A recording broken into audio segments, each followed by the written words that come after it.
Hello, it's Andrea Kennedy again, and this is part 2 of a video that I started and published last week, and I thought it was pretty complete. And then I got to thinking about it, and I read some of your comments that you left for me. I'm so happy that you did that. And I decided, you know what? This is worthy of a second video on the topic. So this is part 2. Stay tuned for some more ways to know if Reiki's working if you're the practitioner.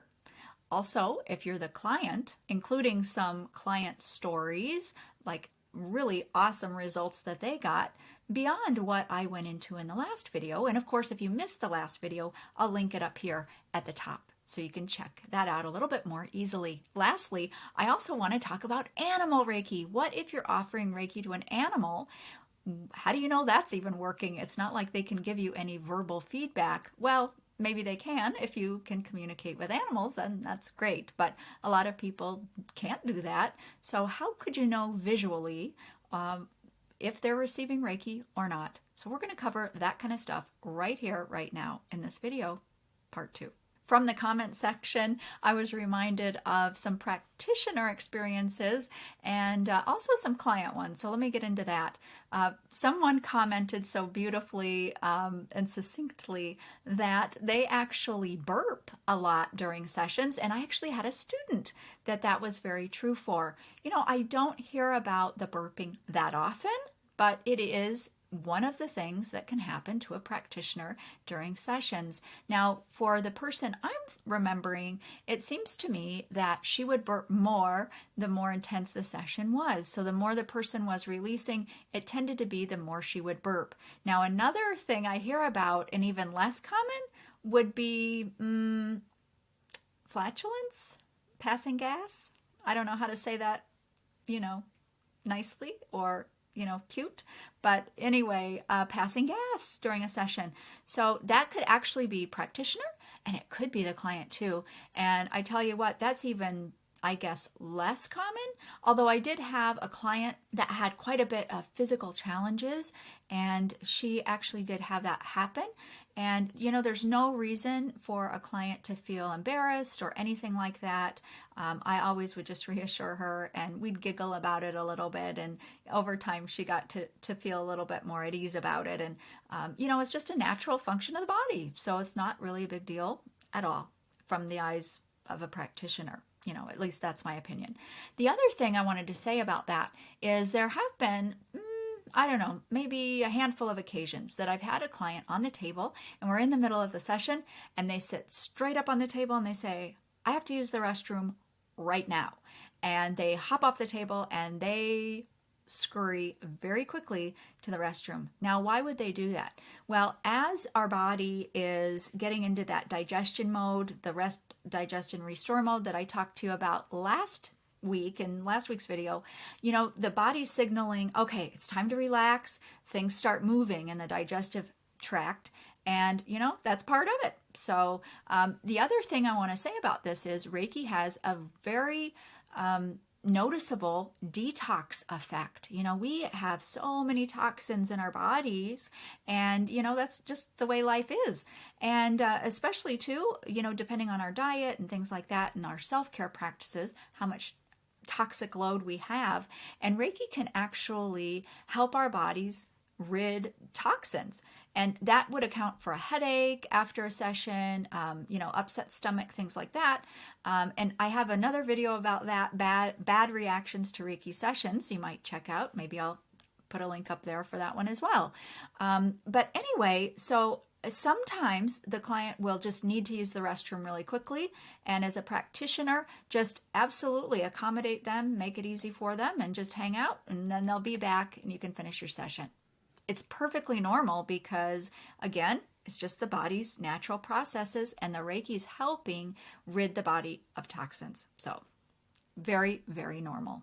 I want to get in now to a few client examples, just give you an idea of some results that are a little bit more pronounced than I offered in the last video. So I had a woman come in and she had tinnitus, the ringing in the ears, and she had had it pretty pronounced for several weeks. And she came into the session. I had seen her before, but she'd never presented with this sort of issue in the past. We did the session. She got up off the table. I said, how how are your ears? She said, it's completely gone. And do you know what? It never came back. I mean, after months and months, she never had the tinnitus again. So that was an instant sort of result. A second example would be over a distance session.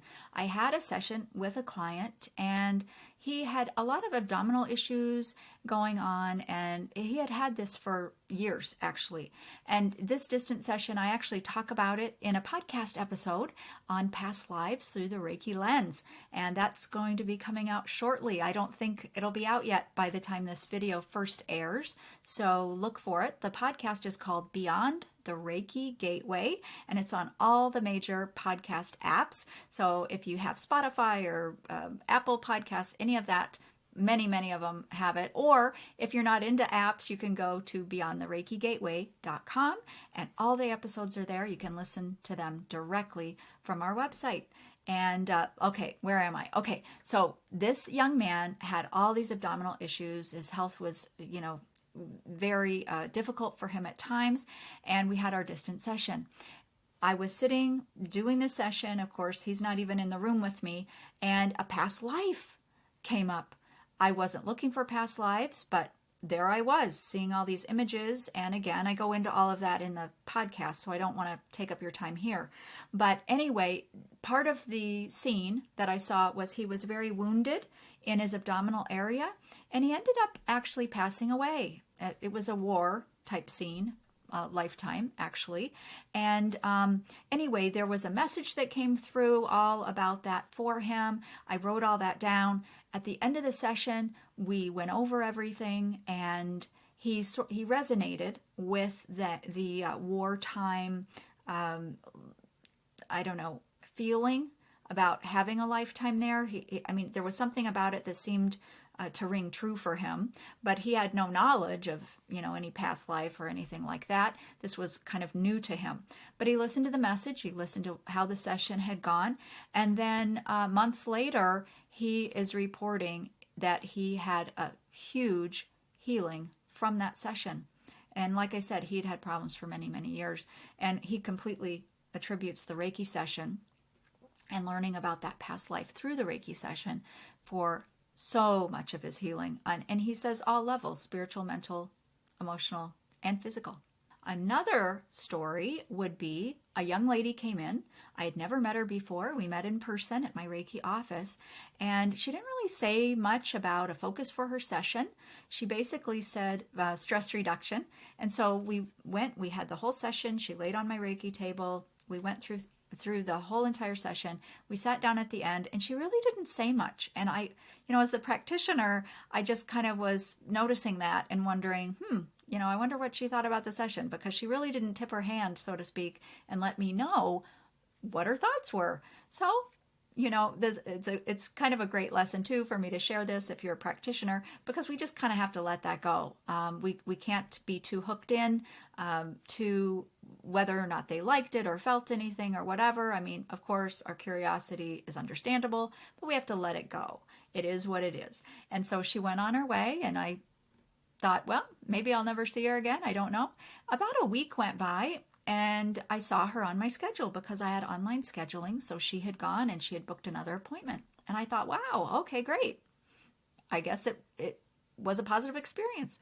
She came in the second time, and when we met, she explained to me that she was a bit quiet after the first session because she was in a state of wonder and very puzzled.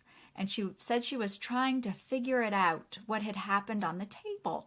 And I asked, well, why is that?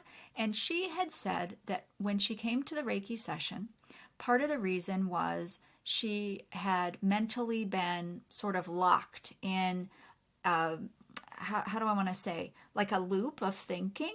And I never found out what exactly that was, but what it reminded me of is perhaps she had a bad breakup or something like that, some sort of a situation where we might find ourselves going over and over and over the events of something that happened to us. Perhaps it was a trauma that she underwent. I really don't know. But the point is, she said for weeks, if not months, she was so fixated mentally on what had happened or this experience, and she couldn't get out of that cycle.